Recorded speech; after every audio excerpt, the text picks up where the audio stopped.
Je vous présente donc Emmeline Bolmont, qui est professeure à l'Observatoire de Genève, qui est surtout astrophysicienne et que je connais pour ses travaux sur les exoplanètes, ces planètes qui tournent autour d'autres étoiles que le Soleil. Ces exoplanètes qu'elle étudie, qu'elle découvre peut-être, non, qu'elle étudie, donc, et dont elle va vous donner l'état de l'art aujourd'hui, ce qu'on en sait, comment on les découvre et surtout qu'est-ce qu'on apprend à travers les télescopes modernes qui les observent. Emmeline Bolmont.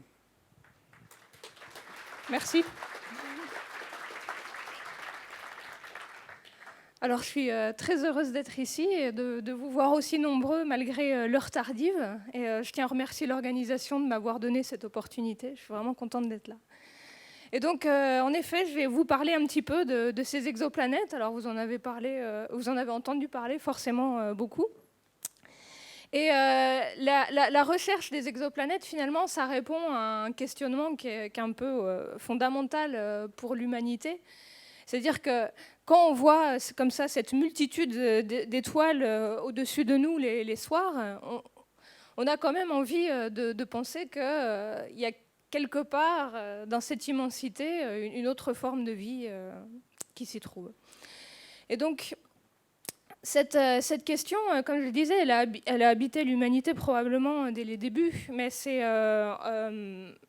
lors de l'Antiquité où on commence à avoir des traces de ces questionnements dans la philosophie grecque. Et donc, par exemple, il y avait deux écoles à cette époque. Une première école, donc Aristote et Platon. Alors, Aristote pensait que le monde était éternel, donc voilà. Et Platon pensait qu'il y avait un commencement, mais pas de fin. Alors, on voit tout de suite que ces deux philosophes grecs ont fortement influencé la façon de la religion, des religions monothéistes, la façon de penser de ces religions. Car voilà, il y a eu un commencement, donc la religion dit que voilà, Dieu a créé le monde et que le monde ensuite devient éternel. Mais il y avait quand même une autre école à cette époque. Donc Démocrite est l'un d'entre eux, et il y a aussi Épicure qui a eu ces idées-là aussi. Et donc ces gens-là affirmaient l'existence de nombreux mondes.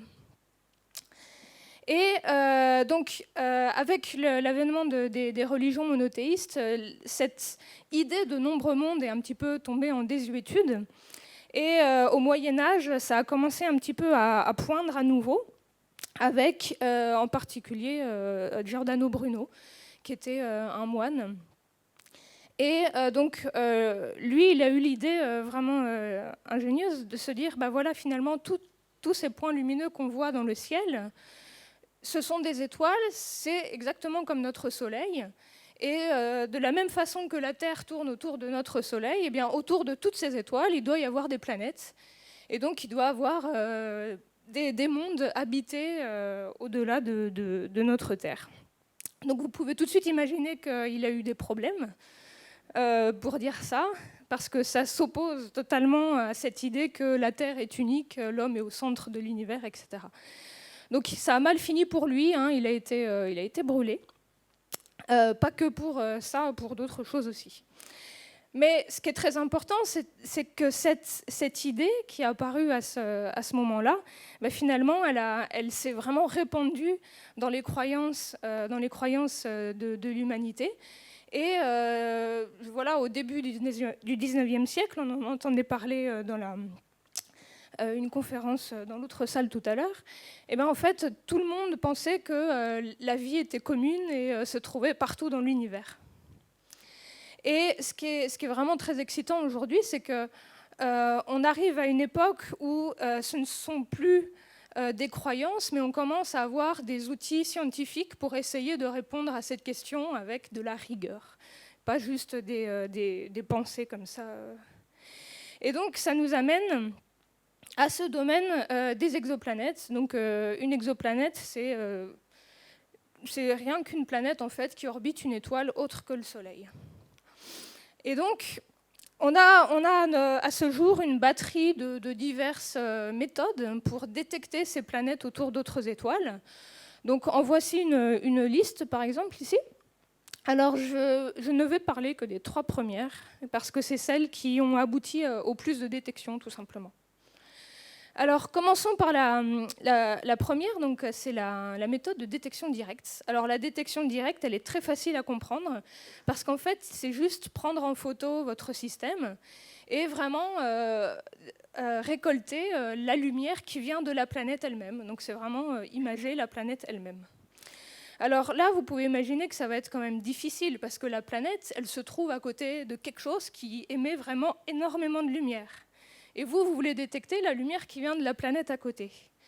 Et donc on peut faire l'analogie pour ça, de se dire que finalement l'étoile, c'est un phare, et que essayer de détecter une planète à côté de ce phare, ça équivaut à essayer de détecter une petite bougie, voilà, immergée comme ça dans la lumière du phare. Et donc ensuite, ça, vous l'observez à des distances astronomiques, c'est le cas de le dire. Et c'est possible avec ce genre d'instruments ici, donc ces télescopes ici qui sont installés au VLT au Chili. Et pour faire ce type d'image, les astronomes ont développé des techniques instrumentales, donc la technique d'optique adaptative, qui permet en fait de supprimer toutes les turbulences qui viennent de l'atmosphère et qui vous polluent un peu votre signal. Et grâce à cette technique, on peut avoir des clichés, des photos de planètes qui orbitent d'autres étoiles que le Soleil. Donc ici, vous avez l'une d'entre elles, donc, qui s'appelle HR 8799. Et donc, vous voyez ces 4 points lumineux, donc, qui sont répertoriés B, C, D et E, correspondent à des planètes qui tournent autour de cette étoile. Alors, vous voyez, en fait, ces planètes, elles sont quand même assez éloignées de leur étoile. Vous voyez l'échelle là-bas qui correspond à 20 unités astronomiques, donc 20 fois la distance Terre-Soleil. Donc, ce sont des planètes qui sont très éloignées de l'étoile, et c'est pour ça que ce genre d'instrument arrive à finalement faire la différence entre l'étoile qui a été cachée ici et la lumière venant de ces planètes. Alors cette technique, elle marche bien pour des planètes donc, qui sont éloignées, mais aussi il faut que ces planètes soient très chaudes et qu'elles émettent de la lumière. Et donc en fait, cette technique, elle est davantage... elle marche en fait pour découvrir des systèmes qui sont jeunes. Pourquoi jeunes ? Parce qu'en fait, quand les planètes se forment, vous avez de l'accrétion, vous avez beaucoup de matière qui tombe sur les planètes, et donc ça chauffe, et ça émet de la lumière dans l'infrarouge. Donc voilà pour cette première méthode. Ensuite, passons à la méthode des vitesses radiales. Alors là, c'est une technique beaucoup plus indirecte. On n'observe pas vraiment les planètes, mais on va observer l'influence que ces planètes ont sur l'étoile. Et en particulier, ici, il s'agit d'une influence gravitationnelle, telle que le film va vous le montrer.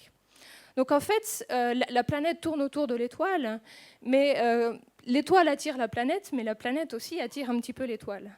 Et donc en fait, ces deux corps, ils tournent autour du centre de masse du système. Donc en fait, l'étoile, elle va un petit peu bouger comme ça. Et c'est ce mouvement que l'on détecte avec des spectrographes. Et donc, dans ces mouvements que l'on détecte, vous avez à la fois l'amplitude du signal qui est important, mais aussi la période du signal. La période du signal, en fait, va vous donner la période, le temps que la planète met pour faire le tour de l'étoile. Et l'amplitude du signal va vous dire si votre planète est massive ou non. Donc ça vous donne la masse de la planète, globalement, et sa période orbitale, donc la durée d'une année pour la planète. Donc, parlons un petit peu hors de grandeur pour voir un petit peu, finalement, une planète, elle fait bouger son étoile de combien exactement. Donc, par exemple, prenons un système qui serait seulement composé du Soleil et d'une planète, et de Jupiter. Donc, la masse de Jupiter à 5 unités astronomiques du Soleil. Donc là, la vitesse, elle est de 12 mètres par seconde. Pour mettre ça dans des unités plus parlantes, ça correspond à 43 km/h, donc à peu près la vitesse d'une voiture en agglomération. Donc votre Soleil, le Soleil, à cause de la présence de Jupiter, bouge à une vitesse de 43 km/h. Maintenant, si on essayait de détecter la Terre par cette technique, Alors là, ça devient un petit peu plus compliqué. La vitesse du Soleil, donc telle qu'elle est imposée par la présence de la Terre, est de 9 cm par seconde. Donc ça correspond à peu près à 0,3 km/h, qui est la vitesse d'une tortue terrestre à une vitesse moyenne. Et là, ça, c'est beaucoup, beaucoup plus difficile à faire. Et actuellement, il y a un instrument qui s'appelle Espresso, qui va bientôt rentrer en fonctionnement, ou qui vient tout juste, qui sera capable d'atteindre ces précisions. Mais jusqu'alors, on n'avait pas de la technologie suffisante pour observer une Terre de cette manière.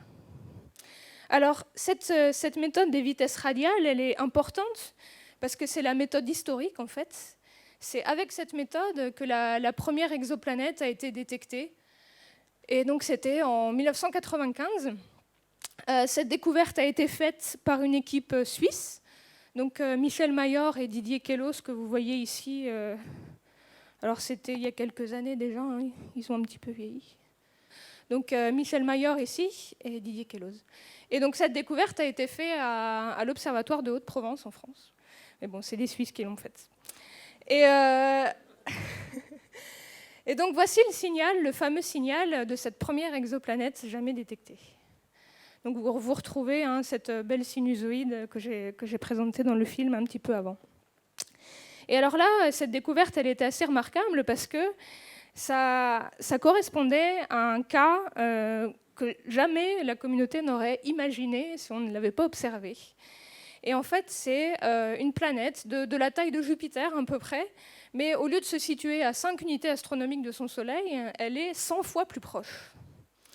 Et ça, les scénarios de formation planétaire jusqu'alors ne l'expliquaient pas du tout, parce que nos scénarios de formation étaient basés sur la structure particulière du système solaire, à savoir des petites planètes telluriques proches de l'étoile, et les planètes géantes gazeuses étaient situées bien plus loin. Et là, on avait une grosse planète géante gazeuse extrêmement proche de son étoile. Et donc la communauté a dû revoir sa copie sur les scénarios de formation planétaire afin de pouvoir expliquer ce genre d'objet. Alors il y a plusieurs théories. Une, par exemple, consiste à dire que les planètes, quand elles se forment dans les disques de poussière et de gaz au tout début de leur formation, en fait, elles peuvent créer elles peuvent faire le vide en fait, autour d'elles, elles vont accréter la poussière et le gaz. Et ensuite, avec le mouvement du disque vers l'étoile, ça va faire migrer la planète avec le disque. Et ensuite, quand le disque se disperse, vous pouvez avoir des planètes qui se trouvent comme ça, proches de leur étoile. Mais voilà, ça, c'était quand même une découverte fondamentale dans le domaine parce que, bon, en plus d'être la première, c'était vraiment un objet auquel on ne s'attendait pas du tout. Et donc, ces objets-là, on appelle ça des Jupiter chauds.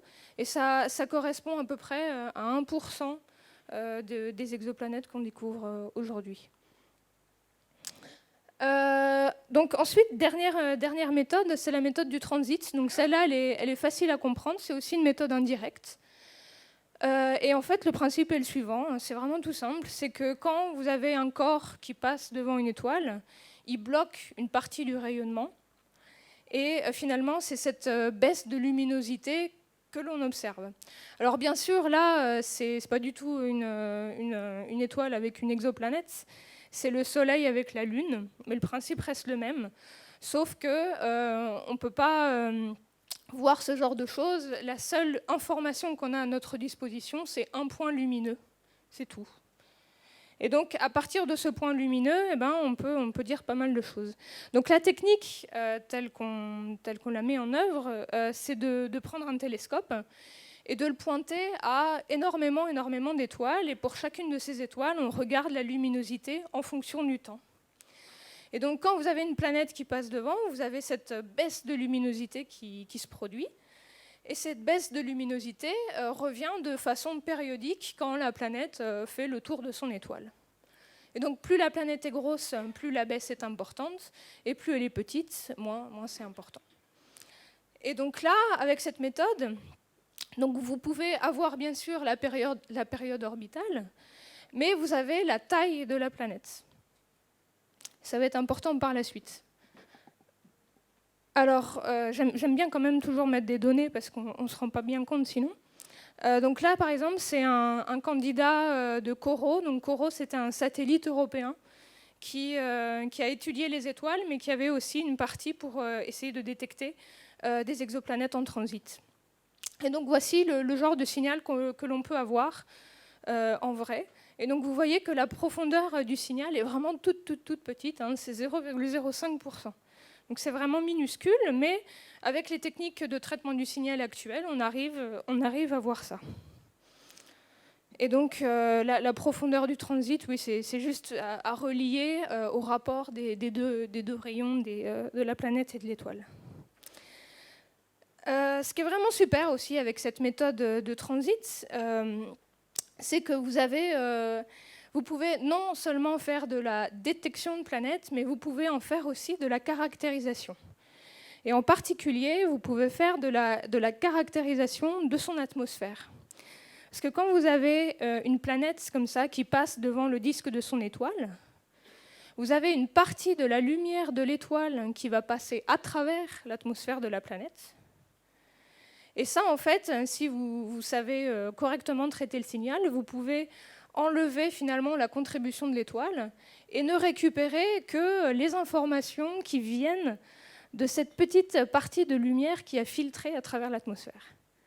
Donc ça a l'air infiniment difficile de faire ça, mais on arrive à le faire, et ça c'est vraiment chouette parce que on peut avoir la signature chimique de l'atmosphère avec cette méthode.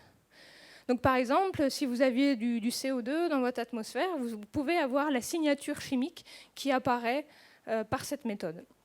Donc ça, c'est vraiment un des gros points positifs de cette méthode de transit, et j'en reparlerai un peu plus tard. Donc voilà pour ces trois méthodes dont je voulais vous parler aujourd'hui. Donc j'ai juste mis aussi un petit peu en illustration quelques instruments. Alors COROT, je viens d'en parler pour la méthode de transit. COROT, donc c'était un instrument européen, et un peu plus tard, en 2009, Kepler a pris le relais. Donc lui, c'était un satellite américain. Et donc transit, ces deux missions ici. Et ici, vous avez un télescope qui est responsable aujourd'hui d'énormément de mesures de vitesse radiale. Donc c'est HARPS, en l'occurrence. Alors, une des choses remarquables, finalement, de ces découvertes d'exoplanètes, c'est qu'il y a l'air d'en avoir énormément, en fait, des exoplanètes. Quand on regarde toutes les découvertes qu'on a faites depuis 1995, en fait, on pense qu'il y a au minimum une planète par étoile. Donc, si vous vous rappelez de l'image de la Voie lactée du début, il faut imaginer qu'il y a pratiquement tout autant de planètes que ce qu'on voit sur cette photo. Et aussi, une des choses totalement remarquables, c'est qu'on s'est aperçu que les systèmes planétaires étaient d'une diversité assez folle. À savoir qu'on s'imaginait, il y a encore 30 ans, que la plupart des systèmes planétaires devraient être formés comme le système solaire, avec les petites planètes proches de l'étoile et les géantes gazeuses à l'extérieur. Mais en fait, ce n'est pas du tout la norme.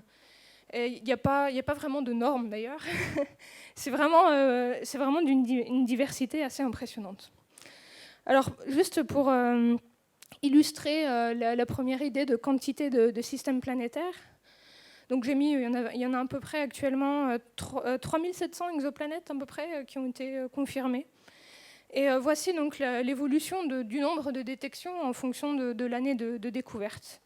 Donc la première, c'était en 95, c'était par ici. Et vous voyez donc que ce nombre n'a fait qu'augmenter avec le temps.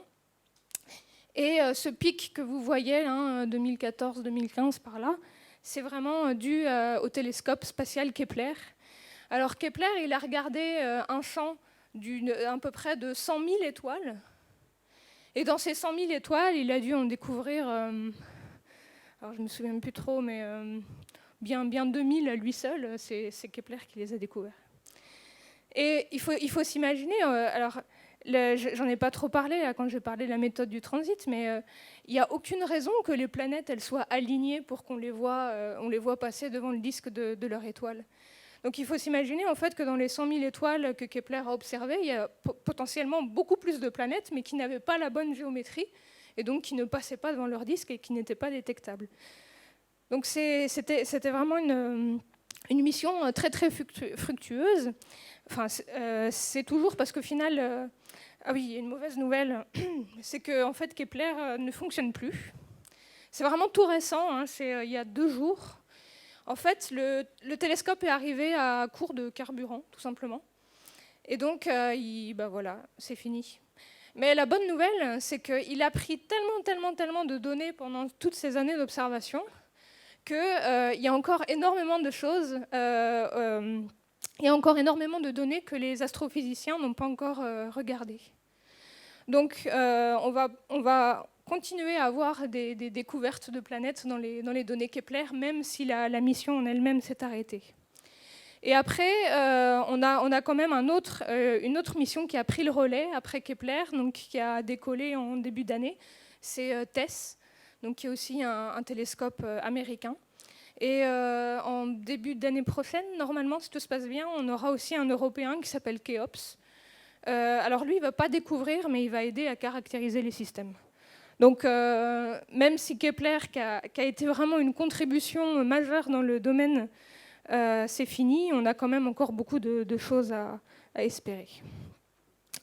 Donc voilà pour l'aspect quantité, on va dire. Et donc pour l'aspect diversité, alors je vous ai déjà parlé de ces fameux Jupiter chauds qu'on n'imaginait pas du tout avant de les découvrir. Donc, ces Jupiter chauds, ils sont vraiment fascinants parce que c'est des objets qui sont extrêmes, mais au possible. Vous avez donc ces planètes qui sont très très proches, donc ça c'est des vues d'artistes évidemment, mais vous avez cette planète qui est vraiment extrêmement proche de son étoile, donc elle est bombardée de radiation, de tout ce que vous voulez. Là par exemple sur cette vue d'artiste, ils ont voulu représenter l'évaporation d'une certaine manière de l'atmosphère, à savoir que les conditions sont telles que les vents stellaires soufflent totalement les atmosphères de ces planètes. Donc c'est vraiment des environnements très extrêmes. Et ici, ils ont représenté le fait que aussi votre matière peut être embarquée comme ça dans un disque d'accrétion et ensuite tomber sur l'étoile. Donc c'est vraiment très très extrême. Une autre chose aussi qu'on a vue, c'est des systèmes planétaires extrêmement compacts. Et ça aussi, c'était une surprise. Donc en bas, là, vous avez notre système solaire, donc avec le Soleil, Mercure, Vénus. Et ici, vous avez un système Kepler qui s'appelle Kepler 11. Et ce système de Kepler, vous voyez qu'il a 1, 2, 3, 4, 5 planètes à l'intérieur de l'orbite de Mercure. Alors vous disiez peut-être que Mercure était déjà vachement proche du Soleil, mais en fait, à l'échelle des exoplanètes et de notre connaissance actuelle de ces mondes, Mercure, elle est vraiment pas proche du Soleil au final. Vous avez des objets qui sont infiniment plus proches et dans des configurations. Imaginez mettre 5 planètes à l'intérieur de l'orbite de Mercure, c'est quand même assez extrême aussi. Et en plus, ces planètes, donc là, avec cette méthode de transit que Kepler utilisait, vous avez leur taille. Et donc là, les tailles ont été représentées à l'échelle des tailles des planètes du système solaire. Donc vous voyez qu'en plus d'être extrêmement compact, ce système en fait est composé de planètes extrêmement grandes. Donc qui dit planète grande, probablement dit des planètes aussi massives. Et donc vous avez ce système avec de grosses planètes très très proches l'une de l'autre, et ça pose vraiment des questions de savoir si ce système est stable. Alors on l'observe, donc il est stable, mais je veux dire, c'est que les modèles ont du mal à expliquer ce genre de choses. Parce que là, si vous avez un système comme ça, vous pouvez facilement avoir une rencontre un peu plus proche un jour entre 2 planètes, et ouf, il y en a une qui est éjectée, et votre système n'existe plus. Donc ça pose vraiment des questions fondamentales. Aussi, autre chose vraiment chouette qu'on a découvert en regardant ces exoplanètes, c'est qu'on a vu qu'il y avait des planètes en fait, qui n'avaient non pas une étoile, mais qui en avaient 2. À savoir qu'ici, sur cette image d'artiste, vous avez une binaire stellaire ici, donc 2 étoiles qui elles-mêmes tournent l'une autour de l'autre. Et vous avez 7 planètes ici qui orbitent autour de ces 2 étoiles. Alors ça, si vous aimez bien la science-fiction, vous connaissez. Parce que voilà, c'est Tatooine dans Star Wars qui, elle aussi, a 2 soleils. Et donc quelque chose qu'on avait imaginé en science-fiction, en fait, on l'observe vraiment aujourd'hui dans l'univers. Et aussi une découverte très récente, c'était donc en octobre dernier, c'est qu'on a peut-être découvert le premier candidat d'exolune. Donc une exolune, c'est juste le satellite d'une exoplanète. Donc en fait, ce qui s'est passé, c'est que vous avez la planète qui est passée devant le disque de son étoile, et peu de temps après, vous avez eu un plus petit transit, un petit peu moins profond, qui l'a suivi. Et donc ça, au final, l'observation d'un transit comme ça, c'était pas la première fois, parce que cette équipe l'a observé en 2013, si je me souviens bien. Et en fait, ils se sont dit, tiens, c'est quand même étonnant ça. Ils en avaient quelques-uns comme ça, où à chaque fois, où il y avait un petit transit qui suivait un plus grand. Et donc, ils ont voulu essayer de confirmer cette découverte. Ils ont fait des demandes de temps d'observation au télescope spatial Hubble pour réobserver le système afin de rajouter des transits dans leurs données. Et il se trouve en fait qu'en accumulant toutes ces données sur ce système, il se trouve que la présence d'une exolune, donc d'un satellite de cette exoplanète, était la meilleure explication pour toutes les données qu'ils avaient. Et donc voici l'image d'artiste du système. Donc la planète, elle fait à peu près la masse de Jupiter, un petit peu plus massive. Et vous avez une lune, alors c'est une grosse lune quand même, parce que c'est la masse de Neptune, donc c'est la masse d'une planète du système solaire. Et c'est pour ça qu'on a réussi à la détecter d'ailleurs, parce qu'elle était grosse. Et après, la distance avec leur Soleil, c'est à peu près 0,8 unités astronomiques, donc 80% de la distance Terre-Soleil. Et donc ça, par exemple, c'est une découverte qui a été faite vraiment en raclant les fonds de tiroir des données Kepler. Donc c'est juste pour vous montrer qu'en fait, même si la mission Kepler est finie, il y a encore énormément de données. Donc ça se trouve, on en reverra d'autres des comme ça par la suite, dans des données qui n'ont pas encore été décortiquées. Donc après, ce qui est intéressant aussi, c'est que on peut combiner en fait les différentes méthodes de détection. Et ce qui est vraiment très intéressant de combiner, c'est la vitesse radiale et le transit. Parce qu'en fait, comme je vous ai dit, ces deux méthodes donnent accès à des quantités différentes de la planète. Donc les deux permettent d'avoir la période orbitale, ça c'est sûr. La méthode de transit, je vous ai dit, permet d'avoir la taille de la planète, et la vitesse radiale permet d'avoir sa masse. Et donc si vous avez la taille et la masse d'un objet, vous pouvez faire des hypothèses sur sa densité et du coup aussi sa composition. Donc par exemple, si vous détectez une planète par transit, vous avez sa taille. Disons que sa taille, par exemple, c'est 2 fois le rayon de la Terre. Et en fait, tant que vous n'avez pas la masse, vous êtes incapable de savoir si cette planète, elle va être plutôt rocheuse avec une surface sur laquelle marcher, ou si elle va être plutôt gazeuse, donc type Neptune.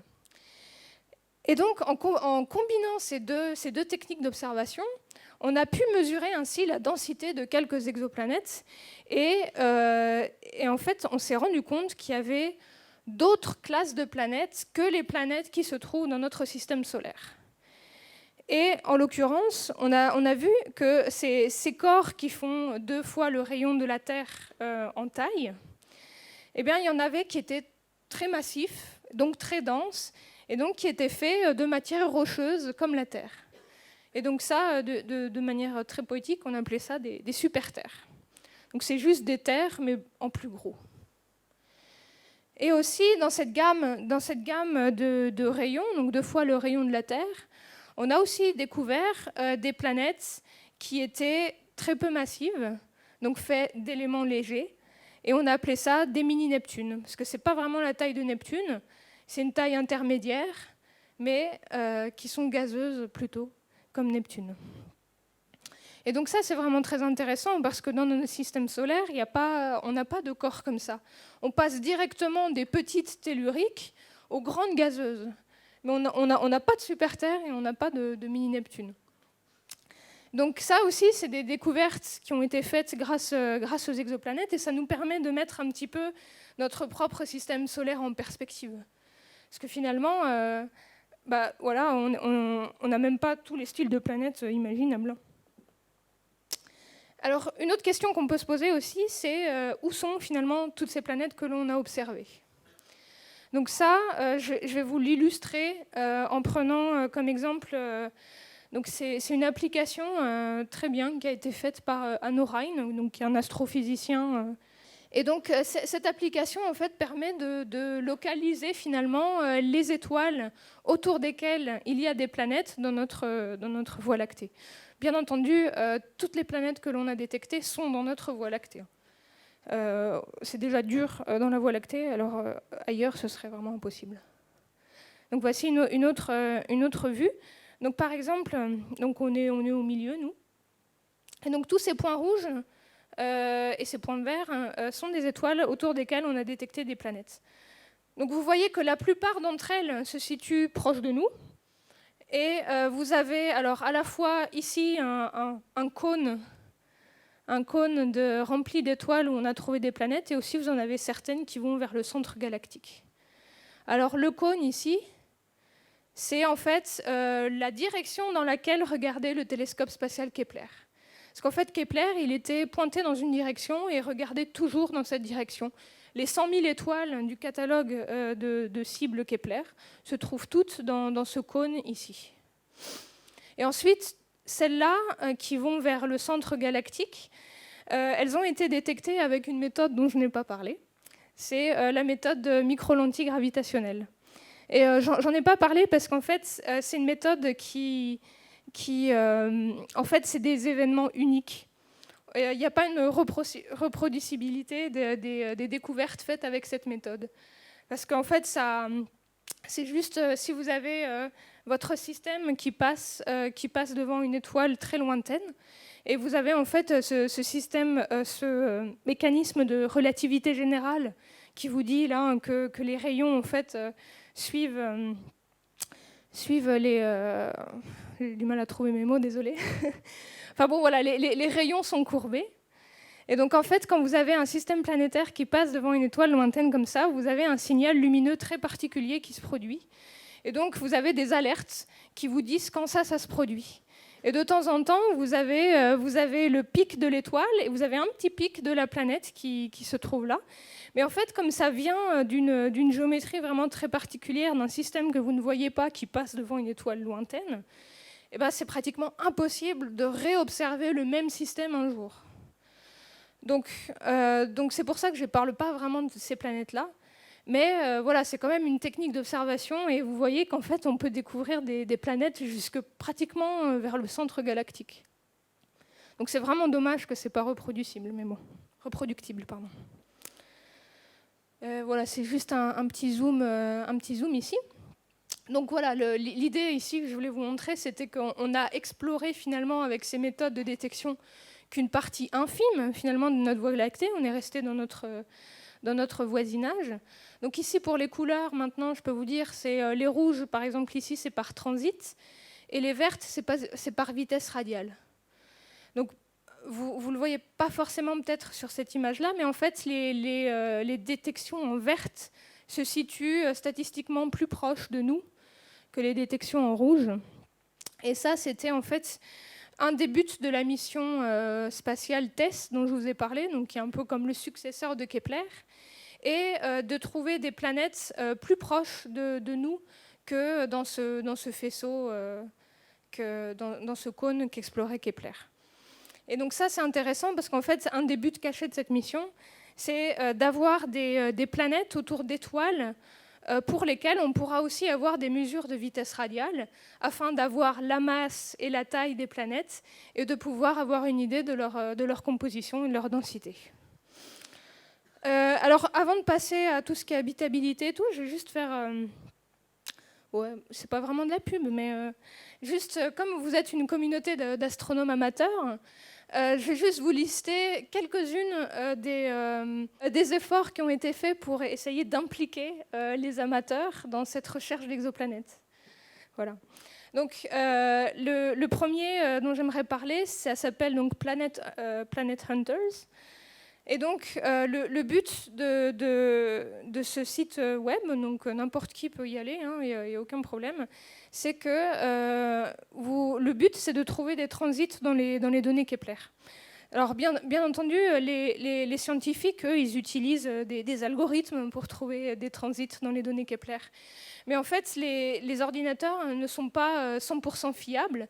Et souvent, il n'y a rien de tel que l'œil humain pour voir des choses là où la machine ne le voit pas. Et donc, c'est vraiment le but derrière cette initiative. C'est de permettre aux usagers d'aller voir dans les données Kepler et d'aller essayer de trouver des transits. Ensuite, si vous avez plutôt l'âme d'un gamer, vous avez un jeu vidéo, alors je n'y ai pas joué personnellement, donc en gros c'est un jeu de conquête spatiale un peu, il faut tuer du monde, enfin bon. Il y en a pour tous les goûts, disons. Et en fait, c'est de façon très intelligente, vous avez des fois de temps en temps des missions pour lesquelles votre but c'est, vous avez des données et vous devez essayer de trouver des trucs dedans, des planètes. Et donc tout ça c'est vraiment très sérieux et la preuve c'est que ils ont même demandé en fait à Michel Mayor, qui était le découvreur suisse de la première exoplanète, de participer à ça. Et donc vous allez le reconnaître forcément, mais voilà, il a donné son visage à un avatar de ce jeu de conquête spatiale. Donc si vous aimez ce genre de choses, je vous invite vraiment à jouer à ça, ça a l'air vraiment super. De façon moins ludique, vous avez aussi des endroits où vous pouvez faire des éphémérides de transit. Donc ça veut dire que pour des systèmes qui ont déjà été détectés, en fait, il est très utile ensuite d'avoir le plus de données possible afin de raffiner les mesures. Et donc là, en fait, c'est de demander à la communauté amateur d'aller pointer des étoiles autour desquelles on a des données et de continuer en fait à mesurer quand intervient le transit, quand il se finit, etc. pour améliorer les mesures. Alors il y a juste ce site de la NASA. Alors j'ai essayé de trouver quelque chose qui était équivalent pour l'ESA, mais malheureusement je n'ai pas trouvé. Donc là, ils ont un site de la NASA qui est pas mal, qui recense un petit peu tous les efforts qui sont faits pour impliquer la communauté des astronomes amateurs. Voilà. Je laisse le temps, tout le monde a pris la photo, c'est bon. Ok. Et donc maintenant, on peut passer aux choses sérieuses et la vie dans tout ça. Qu'est-ce qu'on peut dire? Alors, si vous étiez là pour la conférence d'Hervé un petit peu plus tôt, il vous a déjà parlé du concept de la zone habitable. Alors, ce concept, il repose sur cette idée qui est peut-être effectivement un peu trompeuse, que s'il y a de l'eau, il pourrait y avoir de la vie. Et que s'il n'y a pas d'eau, on a du mal à imaginer comment la vie puisse apparaître. Donc finalement, ce qu'on cherche en tant qu'astronome, c'est des planètes qui sont dans cette fameuse zone habitable, donc qui ne sont ni trop chaudes ni trop froides, et qui peuvent avoir les conditions à leur surface en pression et en température qui permet la présence d'eau liquide. Donc c'est tout ce qu'on dit. Et donc, comme l'a dit Hervé tout à l'heure, c'est pas parce qu'une planète est dans la zone habitable qu'elle va avoir de l'eau, et c'est pas parce qu'elle est dans la zone habitable et qu'elle a de l'eau qu'elle aurait en plus de la vie. Donc c'est vraiment, il faut... Le mot de zone habitable, en fait, il est très discuté dans la communauté, mais comme c'est l'appellation historique, on a beaucoup de mal, en fait, à faire changer ça. Mais voilà, on parle pas du tout de dôme vert, c'est juste la présence potentiel d'eau liquide à la surface. Et donc, si on regarde dans les données, combien de planètes finalement se trouvent dans cette fameuse zone habitable. Donc alors là, il n'y a pas que les planètes de la zone habitable, elles y sont toutes, en fonction de l'année de découverte. Donc vous voyez en fait qu'on a beaucoup de planètes rouges, donc qui sont trop chaudes. Et ça vient des billets d'observation, tout simplement, parce qu'il est beaucoup plus facile de découvrir des planètes qui sont proches de l'étoile que des planètes qui sont loin. Donc, qui dit plus proche de l'étoile, dit plus chaud, c'est tout. Ensuite, donc après les trop froides, là, c'est difficile aussi. Et vous voyez qu'en fait, il y en a quelques-unes qui sont en verte. Alors ici, en vert, ça veut dire qu'elles passent au minimum 50% de leur temps dans la zone habitable. Donc finalement, c'est un peu un numéro un peu optimiste par rapport à ce qu'on pourrait s'attendre comme des conditions optimales d'habitabilité. Mais après, si vous faites le calcul, il y en a quand même pas mal. Il y en a à peu près une centaine de planètes qui sont actuellement dans la zone habitable. Alors ces planètes de la zone habitable, elles ne sont pas toutes aussi intéressantes les unes que les autres, parce qu'il y en a beaucoup en fait qui sont des grosses planètes gazeuses. Et donc autour, à la surface d'une géante gazeuse, on a quand même du mal à voir comment on pourrait avoir de l'eau liquide. Enfin, c'est impossible. Et donc parmi cette centaine de planètes de la zone habitable, au final, il n'y en a que quelques-unes qui auraient une taille et une masse qui pourraient être favorables à la présence d'eau liquide à leur surface. Alors juste une illustration. Donc, par exemple, voici quelques-unes des planètes de la zone habitable. Donc toutes ici ont été détectées par Kepler. Et donc ces planètes-là sont ces fameuses super-terres dont j'ai parlé tout à l'heure. Et encore, je dis super-terres, elles ont été représentées comme des super-terres. Mais comme on n'a pas la masse, comme je vous ai dit tout à l'heure, on ne peut pas savoir finalement si c'est des super-terres ou si c'est des mini-Neptunes. Donc là, les illustrateurs de la NASA sont toujours très optimistes. Donc ils ont préféré représenter des super-terres avec même de l'océan, vous voyez. Donc bon, soit. Alors pour ces planètes, donc il y avait, comme on n'a pas la masse, il y a cette ambiguïté de savoir si c'est des super-terres ou des mini-Neptunes. Mais en 2014, on a découvert une planète qui était vraiment très très très proche de la taille de la Terre. Elle est à 10% de la taille de la Terre. Et là, vous pouvez essayer de faire tourner vos modèles de structures planétaires. Vous ne pouvez pas avoir une planète aussi petite gazeuse. C'est pas possible. Donc en fait, cette planète, sans avoir la masse, on avait quand même une idée, de par sa taille, qu'elle est rocheuse. Et donc à l'époque, on avait dit que on avait découvert la première planète de la taille de la Terre dans la zone habitable. On était très contents. Et depuis 2014, en fait, on en a découvert d'autres, dont voici quelques images d'artistes. Donc par exemple celle-là, LHS 1140b. Donc c'est une planète qui est proche de son étoile dans la zone habitable. Vous avez probablement entendu parler de ça, mais il y a Proxima b. Alors Proxima b, elle est vraiment super intéressante parce qu'elle a été découverte autour de Proxima du Centaure, qui est l'étoile la plus proche de notre système solaire. Et cette planète qu'on a trouvée autour de l'étoile la plus proche de notre système solaire a le bon goût d'être dans la zone habitable. Et donc, elle va, dans les années futures, elle sera la cible de beaucoup d'observations qui vont essayer justement de caractériser son atmosphère si elle en a une. Donc, c'est vraiment une planète très intéressante. Et un peu plus récemment aussi, peut-être vous en avez entendu parler, mais il y a eu la découverte de TRAPPIST 1, où on a découvert un chapelet de 7 planètes, dont 3 sont dans cette fameuse zone habitable. Donc là, ça fait tout de suite rêver, c'est sûr. Parce que si vous aimez bien la science-fiction, vous pouvez imaginer des choses phénoménales de guerre interplanétaire au sein d'un système, c'est vraiment chouette. Enfin oui, non, ok. Ça ferait des bons films, mais c'est pas chouette la guerre, non, j'ai jamais dit ça. Alors, ces petites planètes, donc elles sont toutes petites, hein. Ces petites planètes de la zone habitable, en fait, elles ont une caractéristique bien spéciale, c'est qu'elles se trouvent autour d'étoiles qui sont bien moins massives que notre Soleil. Donc ici, j'ai représenté à peu près à l'échelle. Donc ici, vous avez l'étoile de Kepler 186, qui est à peu près 50% la masse du Soleil. Donc vous voyez qu'elle est vraiment déjà beaucoup plus petite et plus rouge, c'est important. Et elle est aussi moins lumineuse que le Soleil. Et TRAPPIST, c'est un cas vraiment extrême en fait, parce qu'il est même à la limite théorique entre les étoiles et ce qu'on appelle les naines brunes, qui sont des espèces d'étoiles manquées.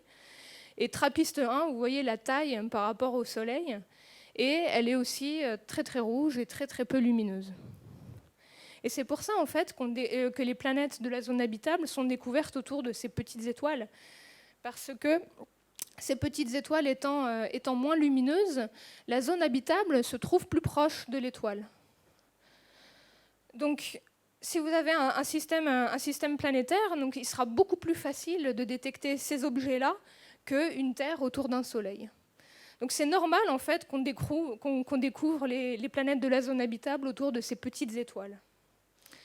Et ça a des conséquences assez importantes, à la fois au niveau des observations, parce qu'en fait, vous vous rappelez cette technique dont je vous ai parlé au début, où il s'agit d'une certaine manière d'analyser la lumière qui passe à travers l'atmosphère de la planète.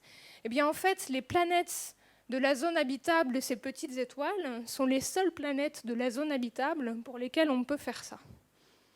Si un jour on découvre une Terre autour d'un Soleil, les instruments actuels ne seront pas capables de faire ces mesures de composition de l'atmosphère. Mais alors ici, par exemple, c'est un exemple pour TRAPPIST 1. En fait, il a été montré qu'il est possible, avec le télescope spatial James Webb, de détecter éventuellement l'ozone dans l'atmosphère de ces planètes. Donc ça, c'est quand même vraiment chouette, parce qu'on a ce système TRAPPIST 1, il y a énormément de planètes, il y en a 7, c'est énorme. Et pour peut-être 3 ou 4 d'entre elles, on va avoir des mesures de la composition atmosphérique avec le James Webb. Donc ce système TRAPPIST 1 va devenir finalement le système exoplanétaire qu'on connaît le mieux finalement, dont on a le plus d'informations.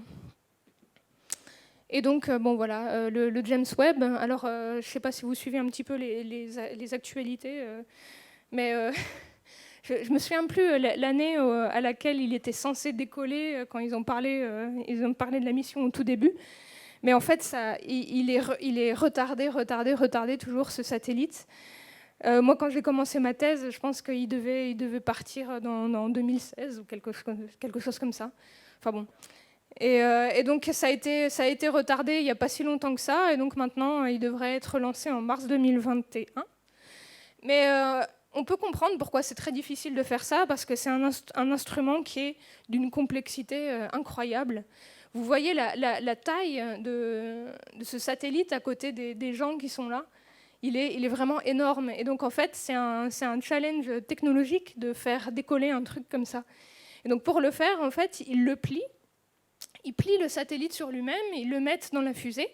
Et en fait, il doit se déplier tout seul dans l'espace en allant à sa position d'observation. Donc vous avez tout ça qui doit se déplier, vous avez les mâts qui doivent se déplier, c'est vraiment une prouesse technologique folle. Et donc il y a plein de problèmes qui sont liés à cette complexité. Mais quand il va être lancé, on va pouvoir faire de la science vraiment passionnante. Alors, ces planètes de la zone habitable autour des petites étoiles, en fait, c'est des environnements qui vont être très, très, très, très différents de la Terre, par exemple. Pourquoi ? Parce qu'en fait, premièrement, contrairement au Soleil, ces étoiles se refroidissent au cours de leur histoire. C'est-à-dire qu'elles deviennent de moins en moins lumineuses. Et ça veut dire quoi ? Ça veut dire que la zone habitable, elle va se rapprocher au fur et à mesure de l'étoile. Et ça a des conséquences assez importantes dont je vais vous parler juste après. Et aussi, ce que ça veut dire, c'est qu'on vit proche de son étoile. Et ça aussi, ça va avoir des conséquences assez importantes sur le climat, sur la quantité de particules énergétiques que les planètes vont recevoir. Donc ça a des influences potentielles sur, on va dire, avec des guillemets, l'habitabilité de ces objets. Alors, vivre autour d'une étoile qui est refroidie, pourquoi c'est important ?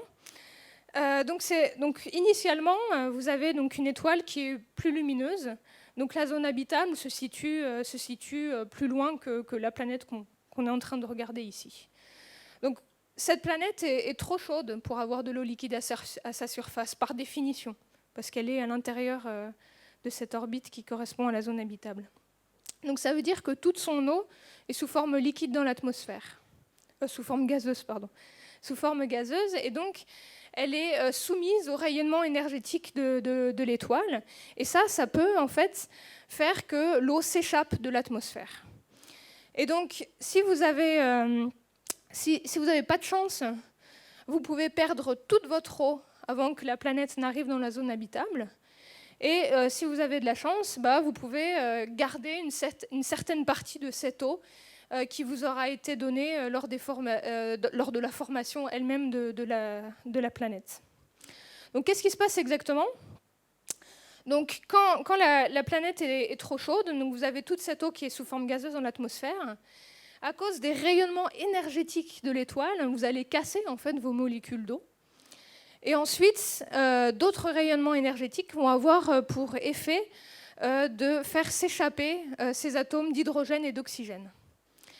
Et comme l'hydrogène est moins massif et plus léger que l'oxygène, vous perdez de l'hydrogène plus rapidement que vous ne perdez de l'oxygène.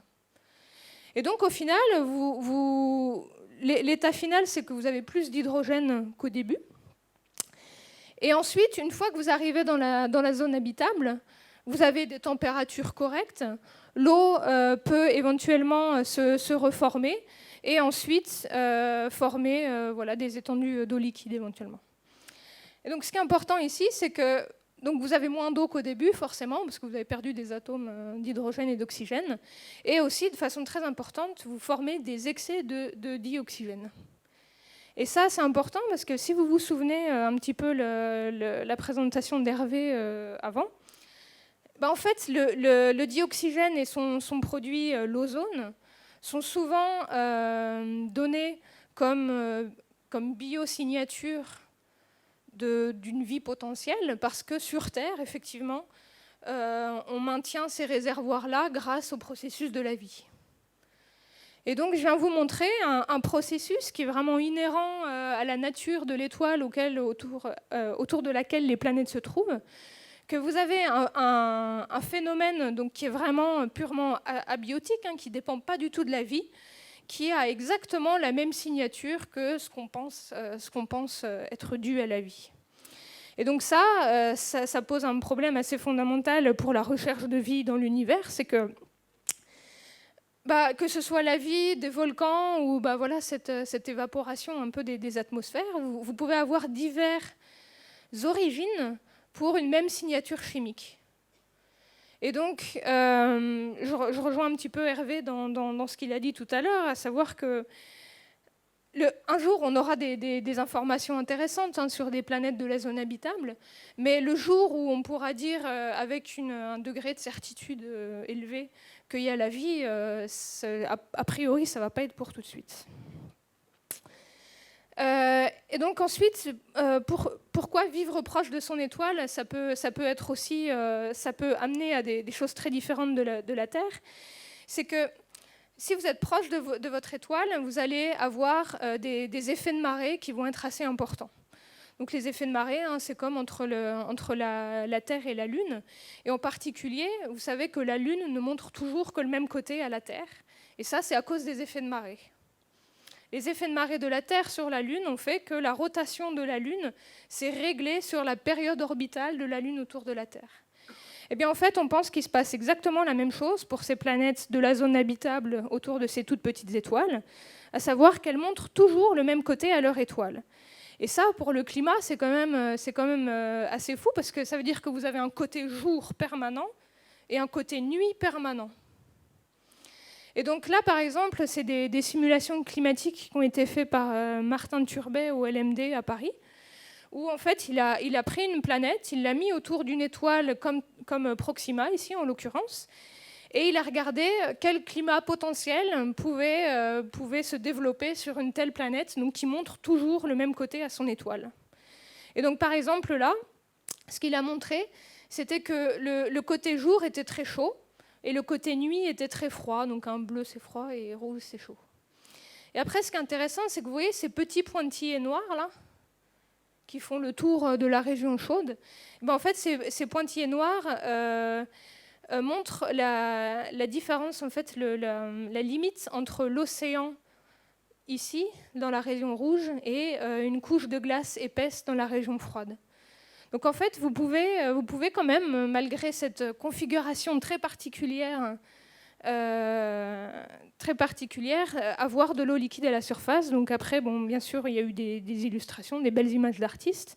Et donc voici le genre de planètes auxquelles on pourrait s'attendre. Donc ces planètes, on appelle ça des planètes eyeball en anglais. Donc ça représente un œil, voilà, globalement, vous voyez un œil comme ça. Et donc, être dans ces configurations où vous avez un côté jour permanent et un côté nuit permanent, c'est pas forcément la fin de l'histoire pour la présence d'eau liquide en surface. Il y a quand même des possibilités comme celle-là. Une autre chose que je voudrais rajouter, et j'ai bientôt fini, c'est promis, c'est qu'en fait, ces systèmes, en particulier ici pour TRAPPIST 1, vous pouvez faire une analogie très facile en fait, entre le système de TRAPPIST 1 et le système des satellites de Jupiter. Donc ici, vous avez, alors les tailles sont respectées ici. Donc vous avez Jupiter et TRAPPIST 1. Donc vous voyez que TRAPPIST 1 est vraiment une toute petite étoile. Elle est vraiment à peine plus grande que Jupiter. C'est assez impressionnant. Et donc après, vous voyez les satellites. Donc ici, ils sont espacés en fonction de leur période orbitale et pas de la distance. C'est un point important. Mais vous voyez en fait qu'en termes de période orbitale, vous avez quand même des systèmes qui sont très semblables. Et peut-être que vous savez, mais sur Io, en fait, il y a une trace très visible des effets de marée. Parce qu'en fait, comme Io est très proche, elle est aussi excitée par les autres satellites. Vous avez une déformation qui a toujours lieu dans ce satellite.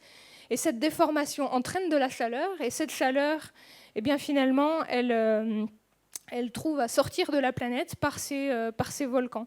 Donc vous voyez, vous avez un volcan qui crée un énorme panache au vu de la taille du satellite. Donc c'est un volcan qui s'appelle Tvashtar.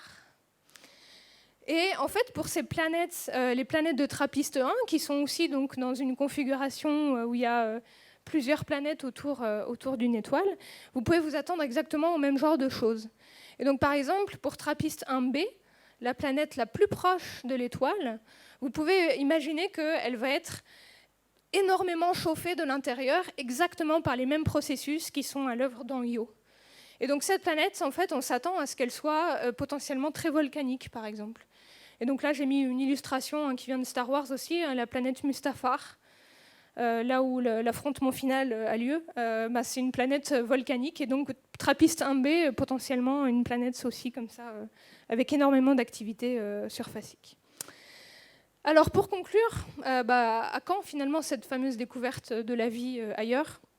Pas pour tout de suite, hein. Je pense que vous le savez. Donc en plus de la limite instrumentale, hein, qui est ce qu'elle est, il y a quand même en fait de nombreuses questions ouvertes dans ce domaine de la recherche de la vie.